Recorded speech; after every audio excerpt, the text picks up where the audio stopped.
Bueno, aquí hay un señor, para los que saben ruso aquí, ¿quién sabe ruso?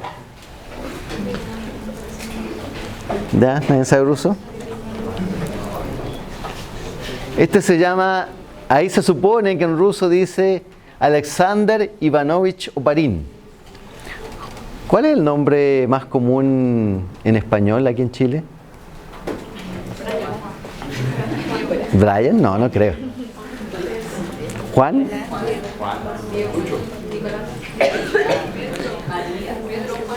Me suena más Juan, ¿no? Como un nombre más común. Bueno, este es como el Juan Pérez de ruso, porque Alexander es un nombre súper común en ruso. Yo no sé por qué, pero yo todos los rusos que conocí en mi vida, que han sido más de los que ustedes han conocido seguramente, se llaman Alexander, ¿ya? Yo cuando fui a la Antártica, yo como no quería quedarme en la base chilena porque hay puro milico, con todo respeto lo digo, porque mi hermano es militar también, pero son medio fome, entonces me quedé en la base rusa, que son civiles ahí. Y todo se llama Alexander. Era curioso. Pero por algún motivo en ruso a los Alexander se le dice Sacha, ¿ya? Bueno, yo no sé ruso, por eso preguntaba si alguien se dicen Sacha. El Sacha allá, Sacha para acá, ¿ya? Y en realidad me quedé en la base rusa porque los rusos comían mejor que los chilenos, ¿ya? O sea, ¿para qué uno va a ir en la Antártica a comer huevo frito con arroz? O sea, no, pues el ruso hacía comida rusa, ¿ya? Y tomábamos vodka, ¿no?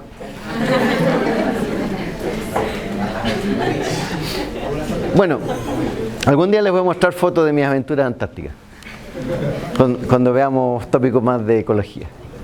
Bueno, entonces este señor se le ocurrió de que debido a los descubrimientos que se habían hecho de la composición química de Júpiter, él se imaginó de que la Tierra primigenia muy probablemente era muy parecido a las condiciones que se llegaron a conocer de la composición química de Júpiter.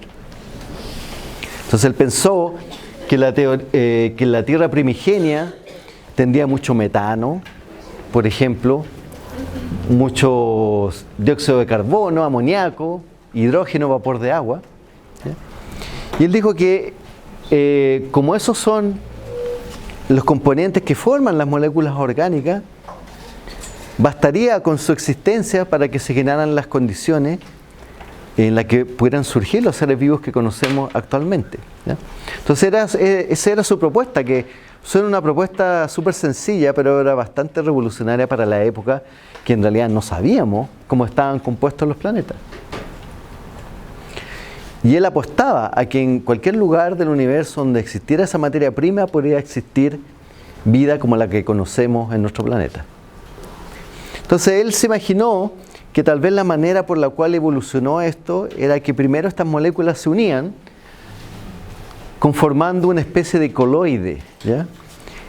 Ejemplo de coloide el que aparece acá, que no es un líquido, sino que es algo que tiene la consistencia líquida, pero no está totalmente disuelta, sino que son esferitas de proteína en solución acuosa.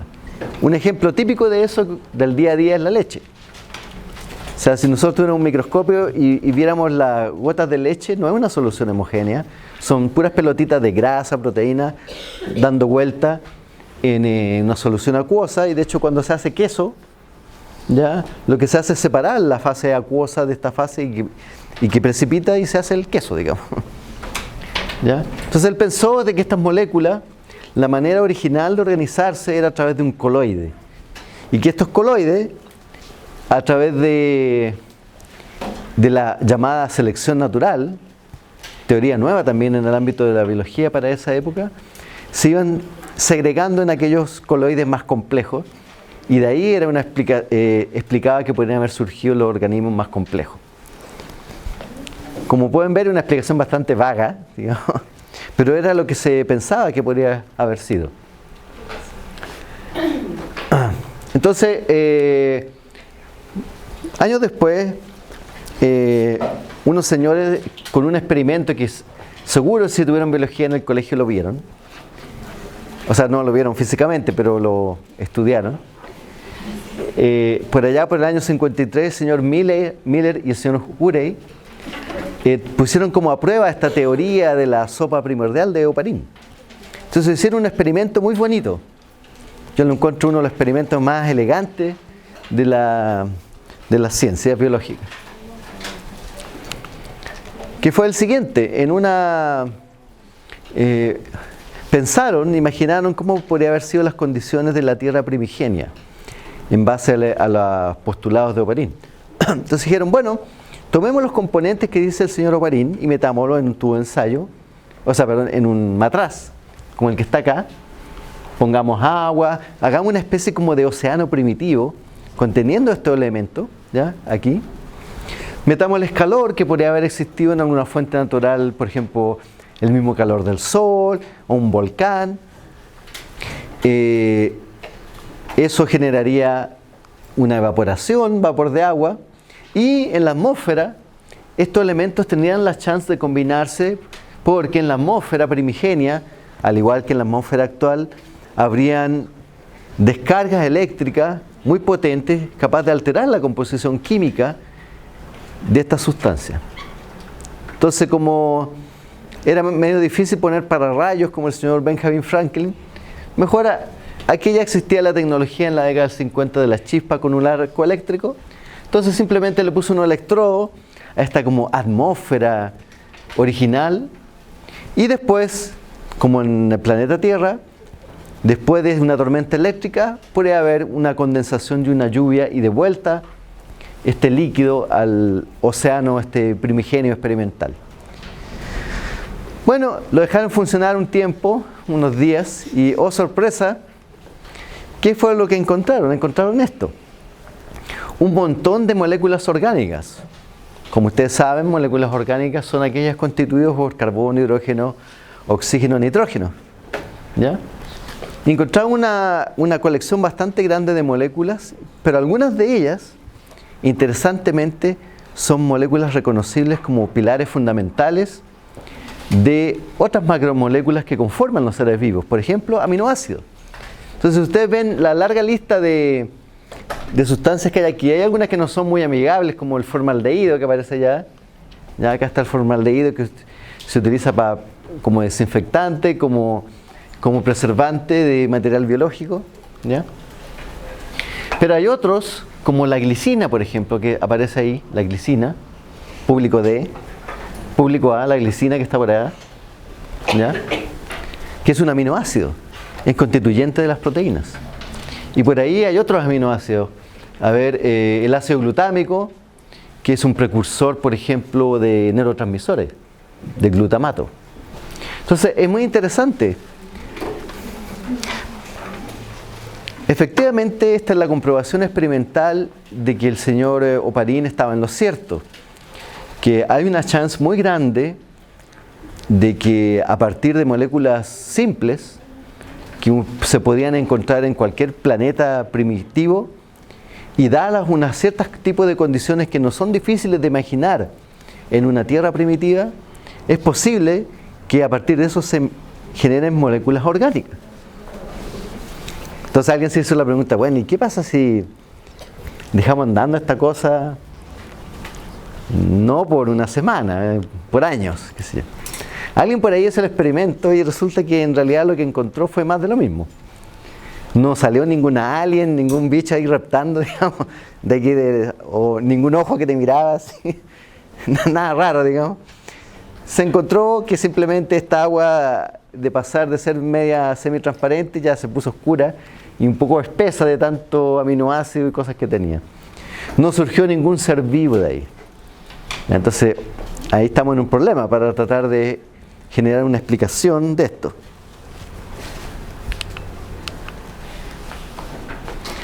Bueno, hasta el día de hoy no ha sido posible este experimento de sintetizar, digamos, seres vivos a partir de moléculas orgánicas. Sí, se ha hecho otras cosas como tratar de hacer organismos artificiales con ingeniería genética. Por ejemplo, este señor, que es más o menos conocido, es uno de los inventores de uno de los métodos de secuenciación del ADN humano. Por la década del 70, finales de los 70, principios del 80, hubo un gran proyecto que se llamó el genoma humano, ¿ya? Y habían varias tecnologías que competían para secuenciar el genoma. Ese es un proyecto que no ha terminado al día de hoy. Se secuenció el genoma. Ahora el gran problema es saber para qué sirve.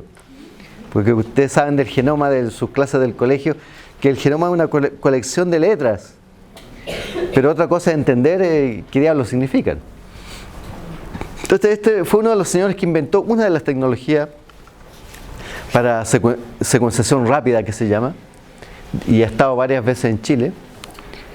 Y él, por ejemplo, una de las cosas que hizo fue, creó un nuevo ser vivo, entre comillas, con un cromosoma artificial. ¿Qué significa esto? Que él tomó una bacteria simple y le sintetizó el cromosoma. Las bacterias, los procariontes, tienen su material genético en un solo cromosoma circular, ¿verdad? Eso lo vamos a ver más adelante. Y él lo hizo de manera artificial.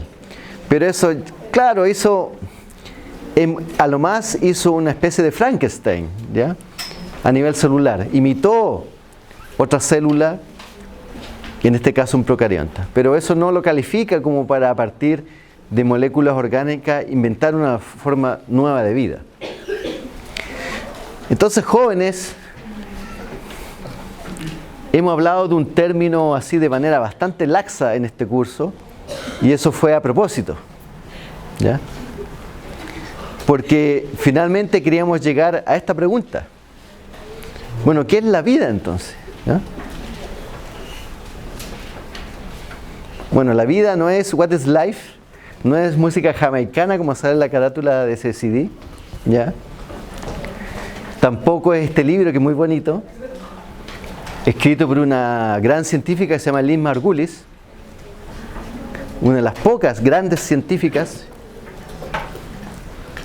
En la ciencia no hay muchas mujeres científicas, y esto es una gran científica, Liz Margulis, que la vamos a topar más adelante, ¿ya?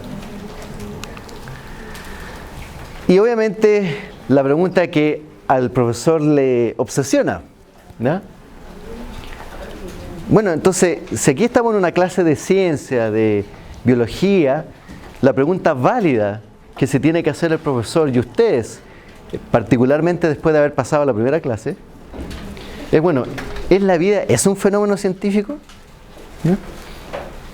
Sí, porque si es un fenómeno yo lo puedo explicar, ¿verdad? Ya aprendimos la receta, en eso yo veo unos fenómenos, genero unas teorías, unas explicaciones, por lo tanto puedo hacer una explicación científica de lo que es la vida, ¿ya? What is life? ¿Qué es la vida? Entonces ustedes van a preguntar y me van a responder aquí.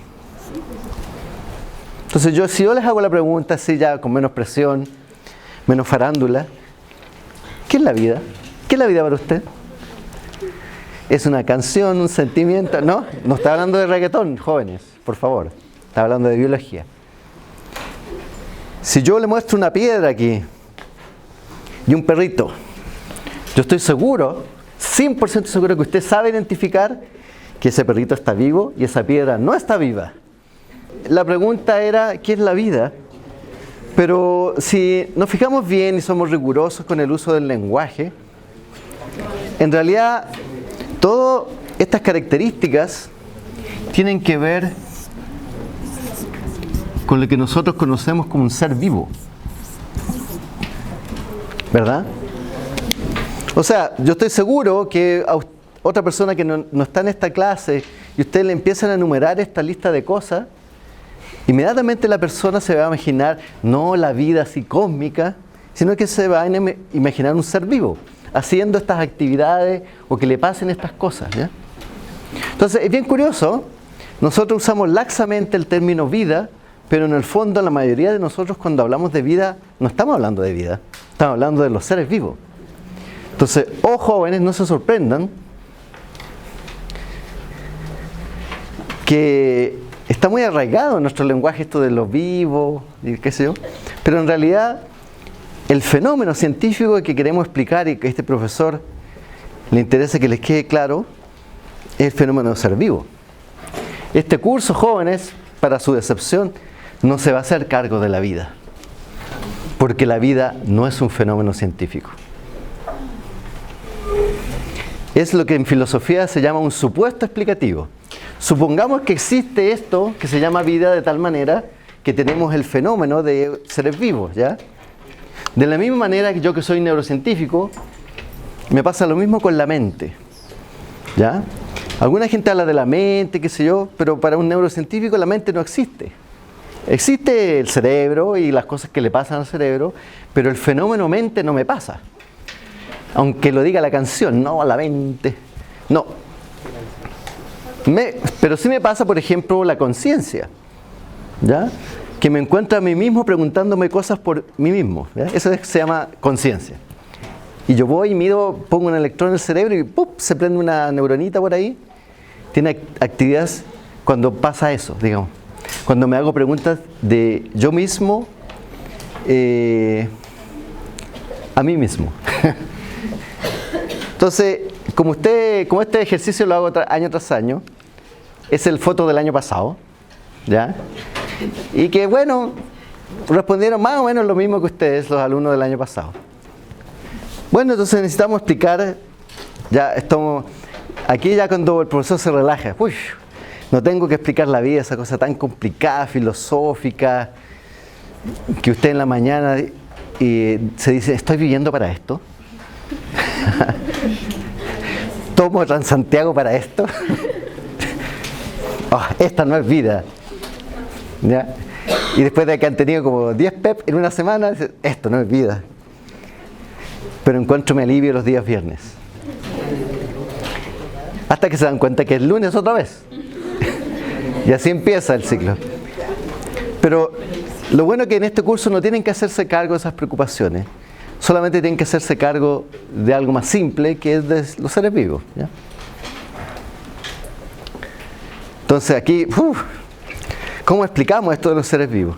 Bueno, entonces volviendo a nuestros queridos amigos Francisco Varela y Humberto Maturana, ellos también se hicieron la misma pregunta hace mucho tiempo atrás. Y ellos sacaron la siguiente definición, ¿ya? Ellos a los seres vivos ya no los llaman seres vivos porque de todas maneras es algo medio confuso. Porque el nombre ser vivo es confuso porque dice ser vivo, si yo les digo defíname ser vivo, es que tienen vida. Entonces ellos más bien se refieren a estos sistemas que llamamos seres vivos, estos sistemas biológicos, lo denominan sistema autopoyético. Poiesis, el término poiesis significa generación, creación. Autopoiesis obviamente significa autogeneración. Entonces un ser vivo es lo que ellos denominan un sistema autopoyético, es decir, un sistema que sea capaz de autogenerarse. Pero no es autogenerarse de cualquier manera, sino que con las siguientes características. Primero que nada, es una organización mínima de lo que entendemos por lo vivo, ¿ya? Es aquel que continuamente produce los componentes que lo especifican, ¿ya? Si ustedes el día de mañana encuentran un brazo de un compañero Usach en el jardín, ¿ya?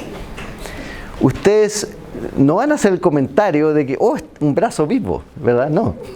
Ustedes entienden que eso forma parte de una unidad, ¿verdad? O sea, no por el hecho de tener metabolismo, no es suficiente para decir que el brazo está vivo, ¿verdad?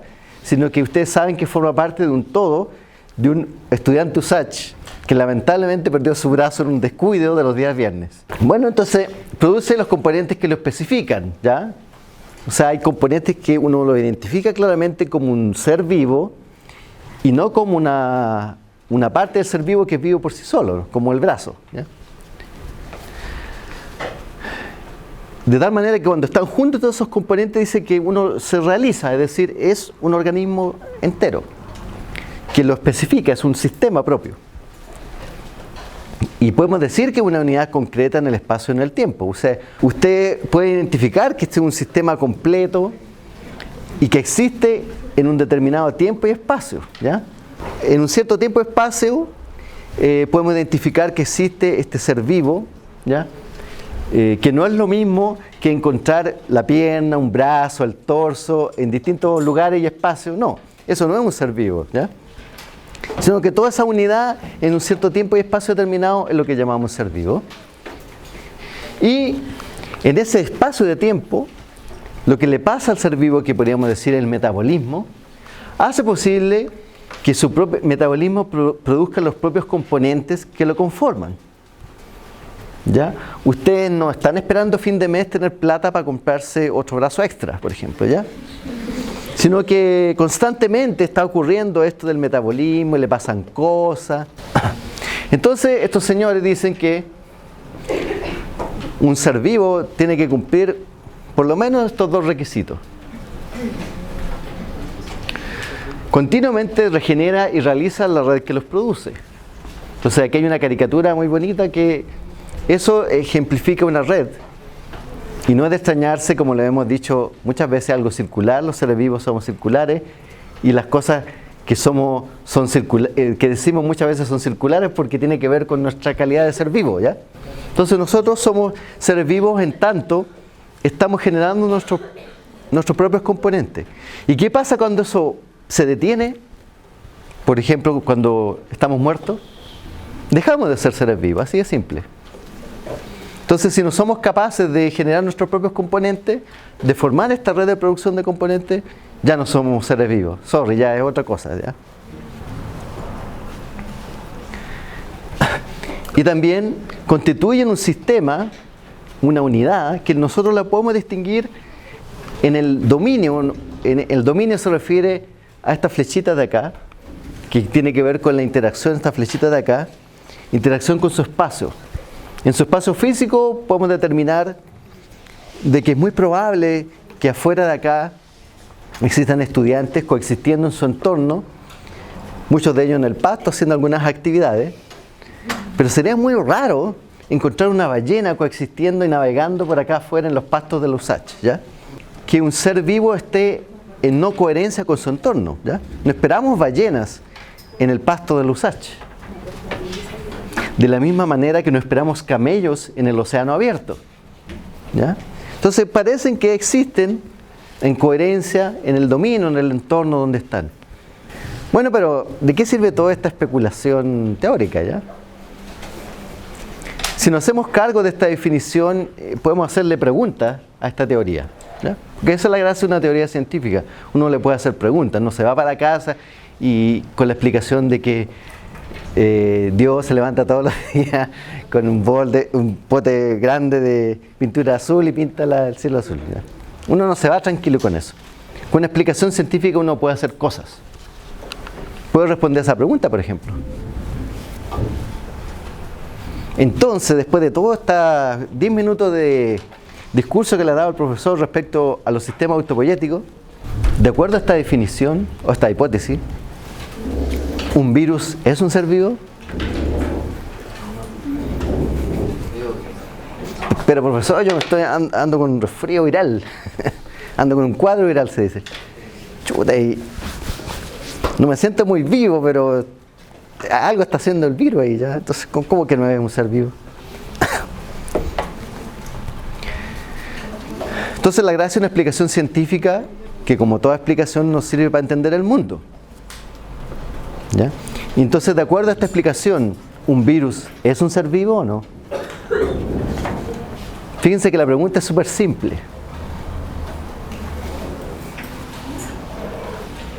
De partida, ¿qué es lo que es un virus? ¿Un pedazo de piedra? No, los virus no son piedras, ¿verdad? Se parece a una piedra, pero no son piedras, son proteínas, muy chiquititas. Pero aparte de eso, tiene una cierta forma, no es una cosa plana el virus, digamos, en este caso es como una figura geométrica, casi un dodecaedro o algo así. Los virus no tienen metabolismo. Tienen material genético empaquetado en esta estructura de proteína, pero no tienen metabolismo. No cumple con un requisito que dice la teoría acá, de que continuamente esté regenerando y realizando esta red de componentes que la producen. El virus es incapaz de generar sus propios componentes. Habitualmente uno dice que usa la maquinaria de la célula para producir sus componentes. Entonces, jóvenes, si nos hacemos cargo de esta definición, resulta que los virus no son seres vivos. Sorry para el virus team, los fanáticos de los virus, ¿ya? Pero lamento informarles que si nos queremos hacer cargo de una explicación para explicar el mundo, en este caso los seres vivos, una de las consecuencias que tiene es que los virus no son seres vivos, de acuerdo a esta definición. No, pero son una cosa durmiente. No, seamos claros, estamos hablando de explicación científica. El día de mañana, si alguien tiene otra explicación mejor que esta, podemos desecharla, ¿ya? Y eso es lo bonito de la ciencia, que si alguien tiene una mejor explicación y puede deducir otra experiencia a partir de esa explicación, podemos abrir el mundo.